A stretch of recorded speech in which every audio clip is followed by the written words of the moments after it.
Soul Channel, un espacio para conectar almas.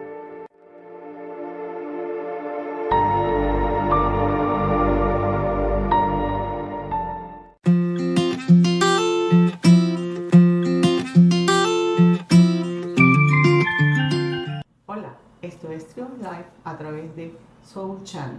Bienvenidos nuevamente. Hola Jorge. Hola Celia, un gusto saludarlo el día de hoy y gracias por compartir nuevamente en este escenario en el cual estamos compartiendo todos los viernes. Hoy quisiéramos tocar un tema de importancia que muchas personas nos han comentado, como lo es el tema de la dislexia, y creo que es propicio la ocasión para que Celia nos haga una pequeña introducción acerca de lo que es este tema como especialista en el área.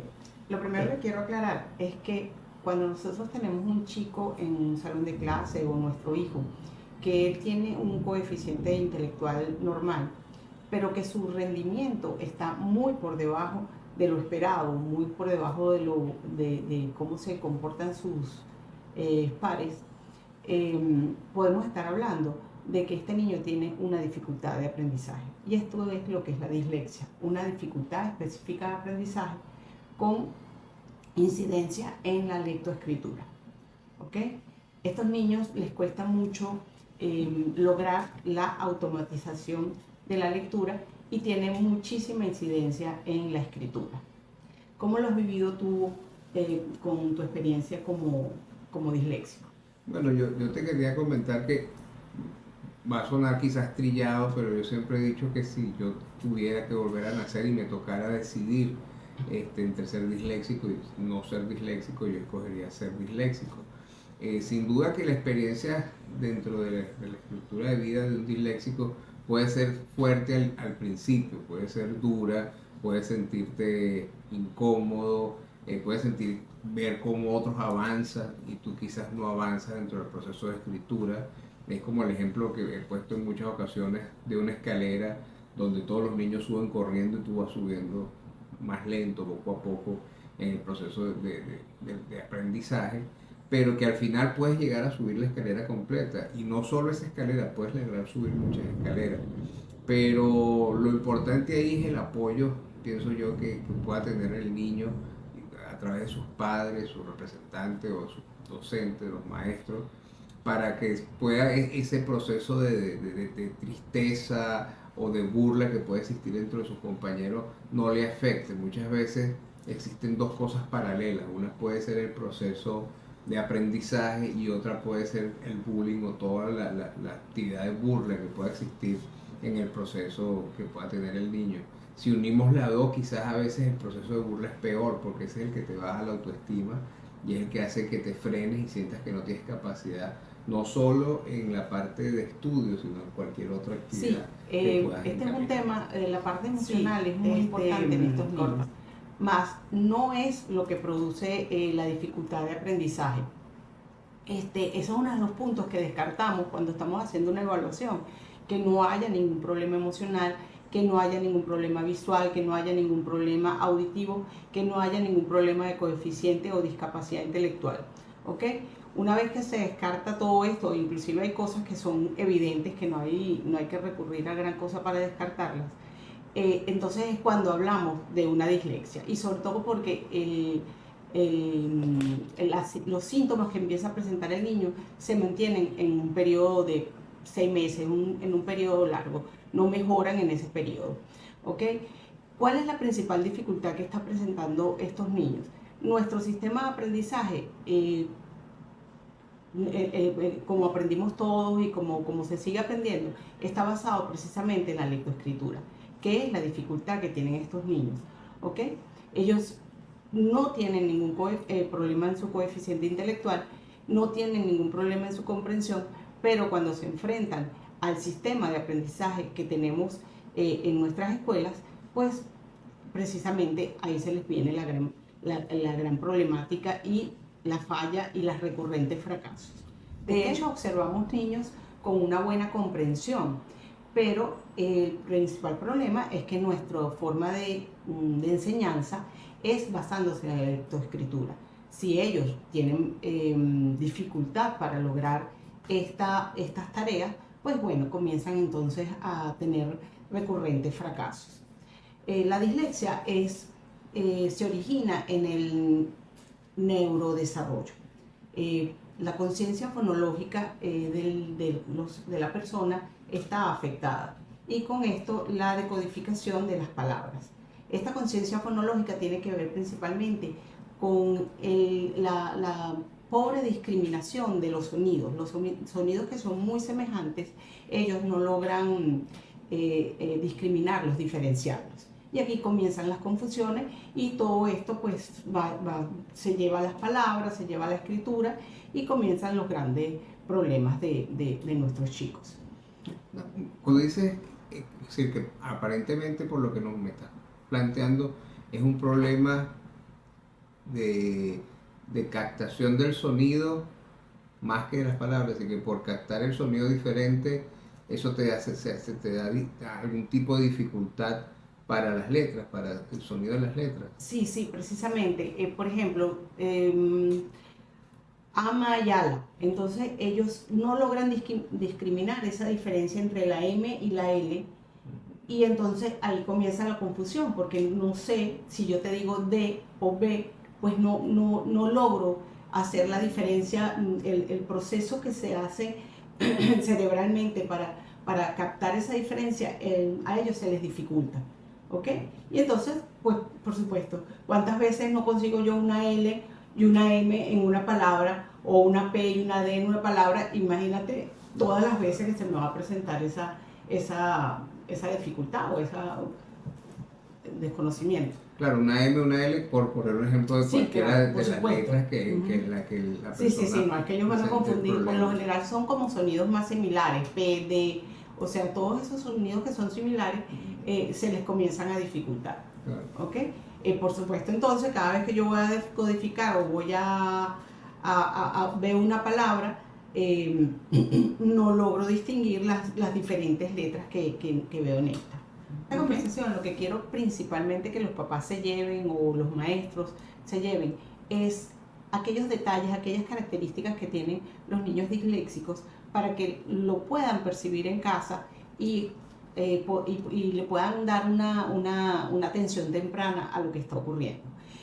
Si nosotros tenemos un niño que de repente habla tardíamente o el desarrollo del habla no es de acuerdo a lo esperado, lo vemos que tiene como poco coordinación motora, comienza a presentar dificultades para las secuencias, por ejemplo, dime los días de la semana, se le dificultan mucho, los días de los meses, hacer secuencias lógicas de estos jueguitos que se hacen, que si hay una pelotica, un niñito y una casita que viene después de la pelotica, todo ese tipo de secuencias a ellos se le empiezan a dificultar. Hay una pobre discriminación auditiva, se les dificulta la lateralidad derecha-izquierda. En cuanto a la lectura, a pesar de que si yo les leo, ellos tienen una buena comprensión, la lectura comienza a ser después, por supuesto, de pasado el periodo de aprendizaje de lectura, porque al principio todos pueden presentar las mismas problemáticas, pero una vez que ya debió haber consolidado la lectura, ellos siguen teniendo una lectura silábica, se saltan palabras, las cambian, la separación de las oraciones no son las adecuadas. Por ejemplo, la casa es bonita, es posible que digan la casa es bonita y la ta la digan más allá. Si vemos su escritura, presentan muchísimos errores de ortografía, los cuadernos tienden a ser un poco desorganizados, vemos dificultades en la memoria de trabajo. Por ejemplo, van a escribir algo del pizarrón y con solo verlo y escribirlo en sus cuadernos, pues se le olvida, se le complica.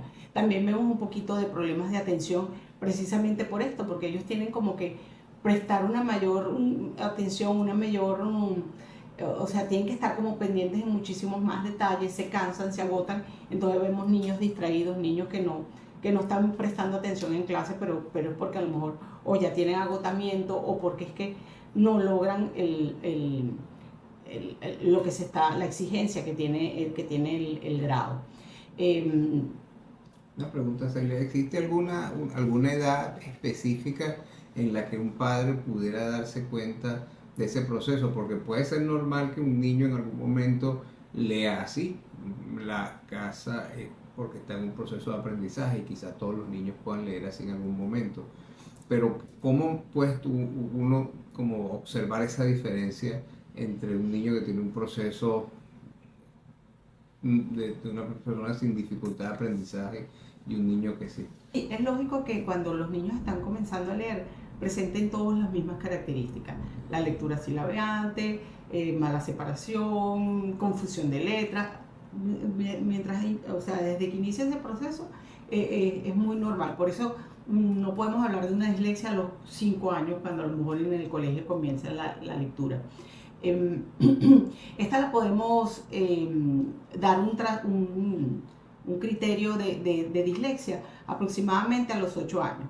Recordemos también que la dislexia es hereditaria, ¿ok? Entonces, si tenemos algún familiar con dislexia en la casa, o el papá, la mamá, pues ahí es donde de repente las alarmas se tienen que prender con más rapidez, ¿ok? Porque entonces es como que por ahí puede venir la situación, ¿ok? Si el niño ya debió haber consolidado ese proceso, ya lleva 1 o 2 años en un proceso de aprendizaje de lectura y no lo logra, pues entonces ya, sabiendo que tengo algún familiar con dislexia, pues es lógico que de repente aquí también se puede estar presentando esta falla. De todos modos, nunca está de más que uno lo pueda llevar a una psicopedagoga o a algún tutor que lo pueda ir ayudando, y él, sin darnos un diagnóstico, pues ir observando cómo se va presentando la situación, dándole apoyo, haciendo ejercicios de conciencia fonológica, como para que él vaya desarrollando algunas herramientas con las que él se pueda ayudar para el proceso de lectura. Una característica muy importante en el niño disléxico es que normalmente no quiere leer, no le gusta, es un proceso que, como se le hace muy difícil, pues no lo quiere hacer.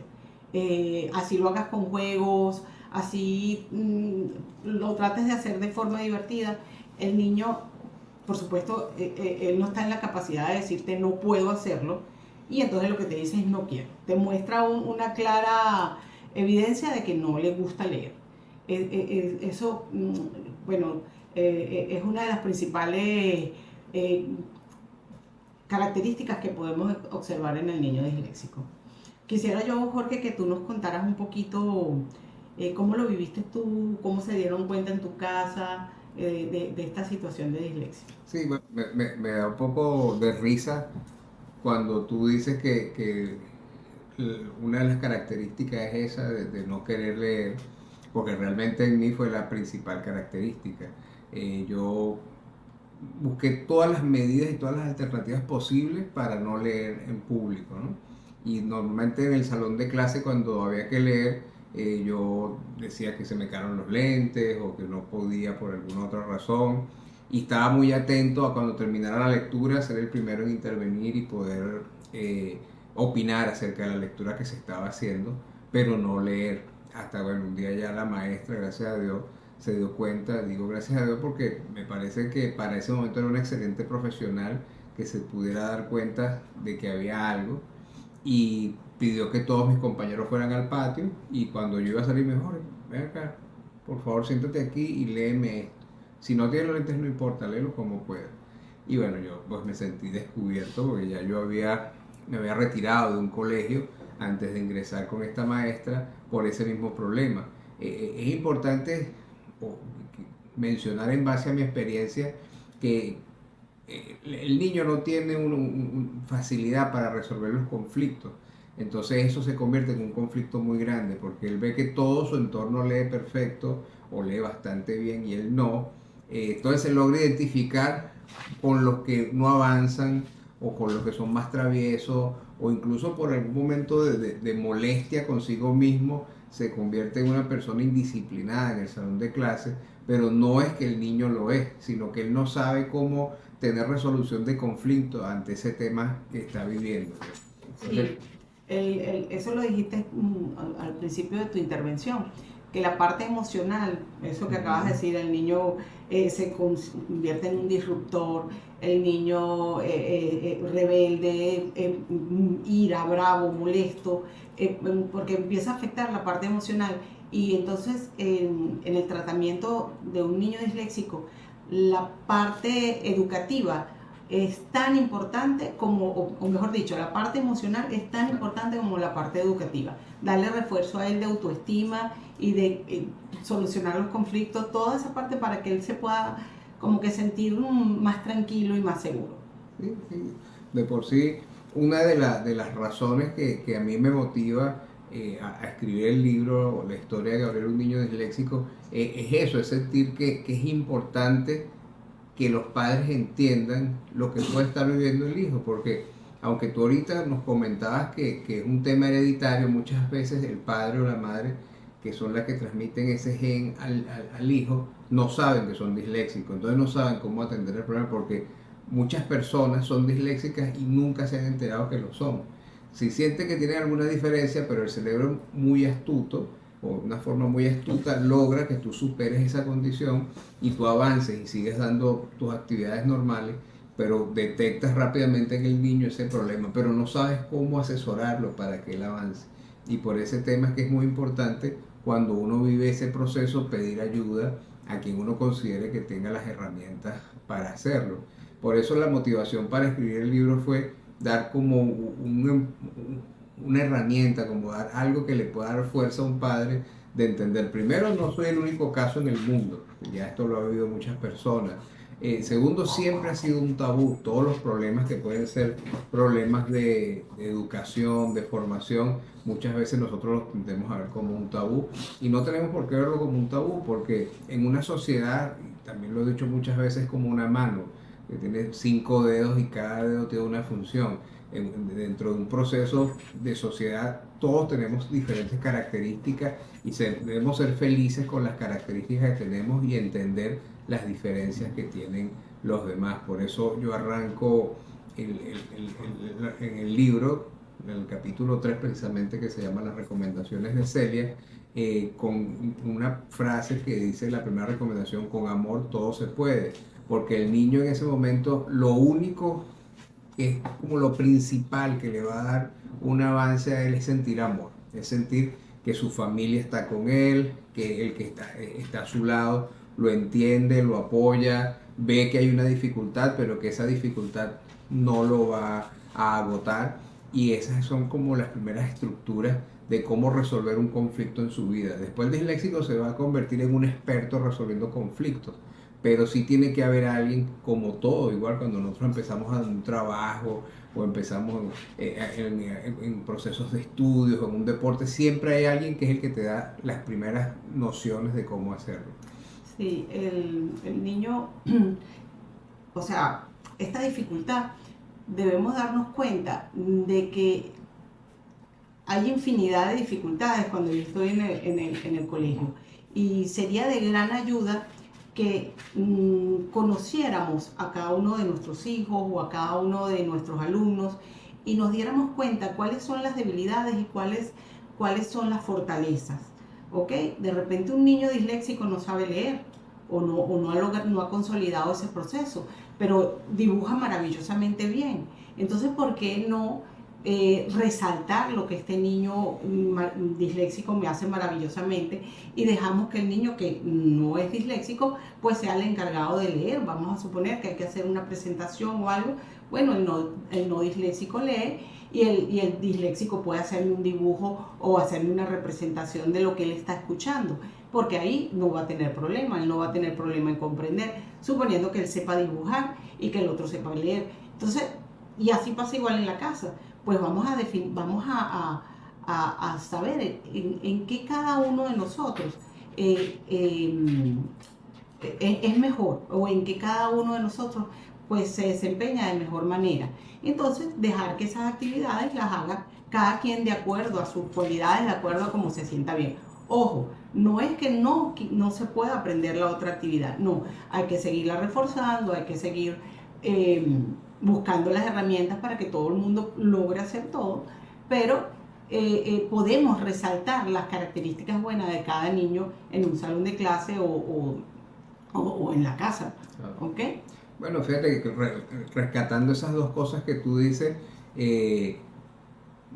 mis padres buscaron de inclinarme un poco en el proceso de canto y de dibujo, que aunque hoy día no soy ni cantante ni dibujante, en su momento fueron unas herramientas que me ayudaron a subir la autoestima porque sentía que en eso era muy bueno y lo podía hacer muy bien. Entonces ellos me motivaron con esas herramientas y me ayudaron. Entonces, como dice Celia, no es que uno no, por no poder hacer algo, no lo haga o el padre lo ayude de tal manera que lo haga todo para que el niño no lo haga, no. Es enseñarle al niño cómo hacerlo y entender que aunque todos somos diferentes y todos tenemos ventajas sobre otros en algunas cosas, todos podemos, así sea con un mayor esfuerzo o con otras herramientas, lograr metas y alcanzar las metas que se nos plantean dentro de la estructura o grupo de trabajo o familia, pero siempre debes buscar la manera de llegar a la meta final. Exacto, así es. Tenemos siempre que apoyar a nuestros hijos, a nuestros alumnos y lograr buscar las herramientas para que ellos se desempeñen de la mejor manera. Y mientras tanto, mientras no logre alcanzar alguna de las metas, pues ir buscando la forma de que él también se sienta incluido y se sienta bien haciendo alguna actividad. Quiero dar pie a una nueva, a un nuevo segmento en este programa que se llama Tree of Life. Palabra. La Tree of Life Palabra. Ok, entonces la palabra del día de hoy, que es una palabra muy importante y quisiéramos que analizarla conjuntamente con ustedes, es la palabra ecolalia. Nos gustaría, si es posible, que tú nos hicieras un pequeño resumen del significado de esa palabra. La ecolalia también es un trastorno específico de aprendizaje donde el individuo escucha una palabra o una frase y la repite de forma involuntaria y sin darle o sea, sin que yo lo repita porque la estoy comprendiendo o porque estoy aseverando algo que tú estás diciendo, no, es una repetición automática de lo que la otra persona me está Ante diciendo. este punto, porque muchas veces nosotros todo lo que es diferente lo juzgamos y lo criticamos y a veces lo minimizamos hasta el punto que casi que acabamos con la persona cuando sentimos que es diferente porque tiene una característica menor. Y traigo todo esto a cotación con ustedes porque esta semana, analizando esta palabra, me dediqué a hablar con muchos compañeros y muchos amigos acerca de qué pensarían ellos si un niño con algún problema de aprendizaje como es este de Colaria, con padres que de repente no necesariamente son profesionales universitarios, quisiera seguir avanzando dentro del proceso educativo. Y es un niño que aparte de estas características es un niño distraído, un niño que le va a costar el proceso de aprendizaje, que sus padres lo han llevado incluso al médico para que el médico lo ayude y lo diagnostique. Y en su casa tenía personal de atención de la casa, de mantenimiento, y las personas lo consideraban como el tontico de la casa por su proceso de repetir frases y no poder como avanzar dentro del proceso educativo. Este niño llegó a tener incluso informes por parte de los profesores donde uno de los profesores decía que el niño no iba a ser nadie en la vida por ese proceso que tenía educativo y otro lo remitía a su casa diciendo que no era necesario que el niño fuera al colegio porque realmente no daba las necesidades. Llegó a considerarse incluso el rey de la indisciplina porque no hacía caso a los profesores y se molestaba muchísimo cuando le hacían observaciones y procesos de formación para que él como que se adaptara al proceso educativo del momento. El niño tenía dos cosas muy positivas. Una era muy bueno en matemáticas, incluso llegaron a reconocérselo, que era muy bueno en matemáticas, y la otra que fue una característica que heredó el proceso educativo de su madre, que era que le gustaba la música. Entonces logró como conseguir un proceso de resolución de conflictos ante sus problemas tocando un violín, y ese proceso lo acompañó toda la vida. Muchos de mis amigos, cuando le planteaba todo esto, yo le decía, ¿qué crees tú que pudiera estudiar ese niño? Y muchos me decían, bueno, mira, yo creo que algo manual, de repente retirarse de todo el proceso educativo y dedicarse a algún otro tipo de actividad. Y muchos se sorprendían cuando yo les decía, bueno, pero es que todo esto que te estoy narrando es la vida de Albert Einstein. Albert Einstein vivió todo este proceso y miren quién llegó a ser Albert Einstein, nada más y nada menos que pues revolucionó el mundo completo a través de sus conocimientos y todas sus herramientas que hoy día incluso se siguen estudiando. Yo tuve la oportunidad de conocer una persona que fue alumna de él directamente, una persona bastante mayor, y él me decía que era admirable que Albert Einstein, cuando explicaba algo en un pizarrón, ponía un resultado matemático y después seguía hablando y ponía otro resultado matemático más abajo, y la gente no lograba entender qué resultado era el que estaba poniendo, y resultaba que entre el primer resultado matemático y el segundo hacía 10 ecuaciones matemáticas mentalmente, y lo que estaba poniendo era el resultado de la segunda ecuación para que ellos le siguieran el paso de lo que él estaba explicando, pero que él podía casi que sacar todo el proceso matemático mentalmente y solo poner el resultado sin necesidad de seguirlo haciendo manualmente. Entonces imagínate una mente tan brillante y tan capaz, y simplemente porque era diferente, o sea, o no se adaptaba a un proceso de educación del momento, cómo pudo haber sido visto como algo que no iba a funcionar. Entonces esto los llevo a la reflexión de que analicemos cuántas veces nosotros como padre o como docente o como amigos no somos así, somos inquisitivos y quitamos ese proceso de darle oportunidad a las personas por tener diferencias. Sí, no es que su desarrollo fue erróneo, fue diferente. En eso consiste cualquiera de estas dificultades de aprendizaje. El desarrollo de ellos es diferente y el cerebro del ser humano es tan grandioso que busca herramientas y busca formas de paliar, de suavizar esa dificultad.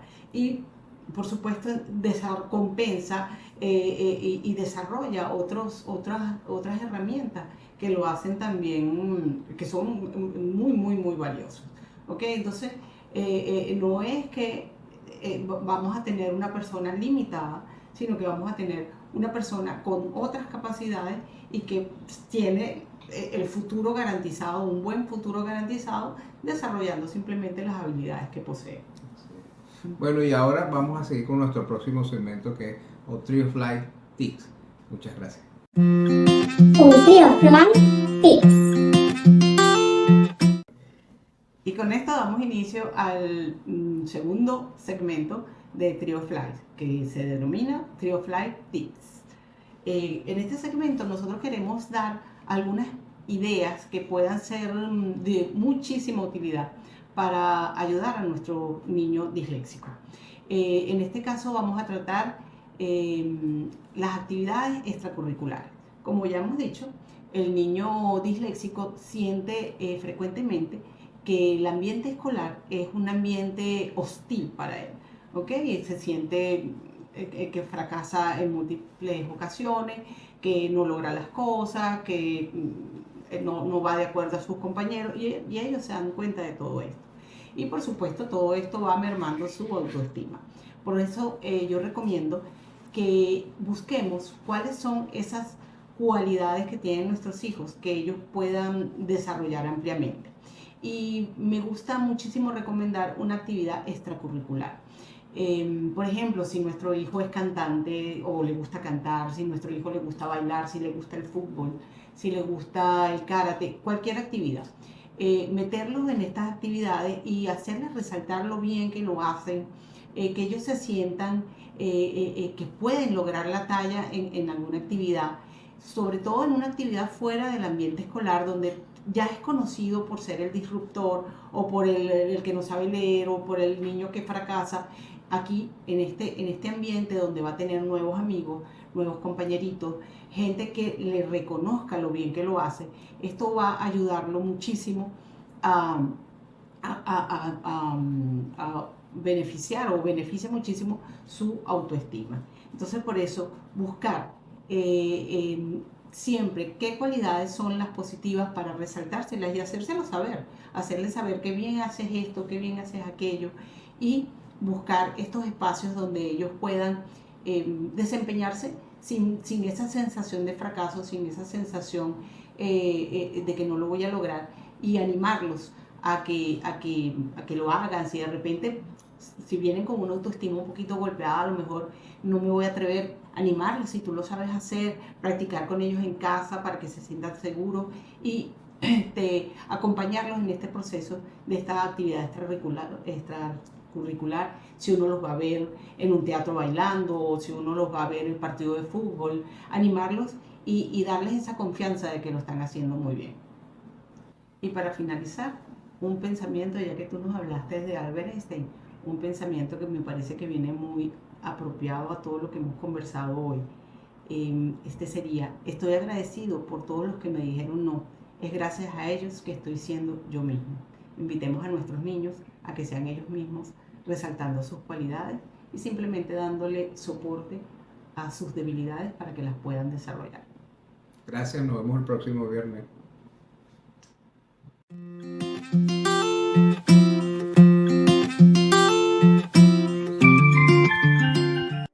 Soul Channel, un espacio para conectar almas.